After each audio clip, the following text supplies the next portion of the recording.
I used to live in Las Vegas, and I had a neighbor. He was some drunk former military guy, and one day we were talking about just nothing.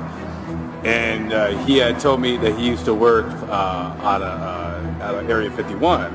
And so I was like, oh yeah, haven't seen the aliens, what do they look like, blah, blah, blah, yada, yada. And he would never, ever tell me, nothing. You couldn't pry anything out of him. But one night, we had a power outage, and like the whole neighborhood was black, you couldn't see anything. So the night sky was like really dark. You could see like a lot of the stars because there was no outside light to drown out the stars. He was real stinking drunk. I remember this guy used to drink like a half gallon of whiskey every 3 days. So we're just talking and bullshitting, and out of nowhere he goes, hey, you see Orion's belt? And I was like, no, I don't know what the hell it looks like. And he goes, yeah, up there. He goes, you see Orion's belt? He goes, you see how you see two stars that are straight, very, very parallel to each other, and then there's a little star that's slightly adjacent and off to the left. And I said, yeah, I see it, whatever. And he goes, the bad aliens live on that adjacent star. And I looked at him and I'm like, okay, yeah, sure, whatever. And he goes, yeah, no, he goes, I'm serious. He goes, the two stars, that's where the good aliens live. The bad aliens live on that other star. And he said the good aliens look like the traditional grays that we see on, in magazines, on the internet, with the big head, the big eyes. They're really small and gray. He said the bad aliens are brown colored, very tall, and they smell. I didn't know what the hell he was talking about, so I'm like, yeah, sure.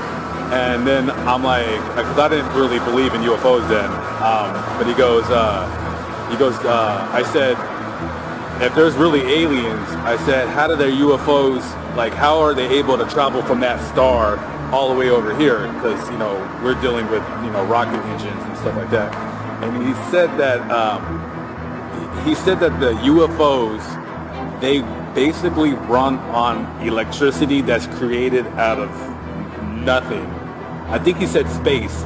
He goes, they have like a, it was really, he said it in a confusing way, but he said that the UFOs run on electricity that's gathered up in space, and that instead of how a rocket is driven by thrust, by a combustion engine, he says the reason how the UFOs are able to go so fast is that he said that there's an engine on a UFO that opens up a void in space. And it's almost like he said the UFO is not that it's being thrust, but it's falling into itself.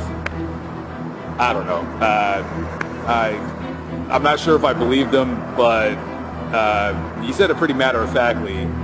And he was, super drunk, because this guy, you could not ever have told him anything of a kind. You could never get anything out of him.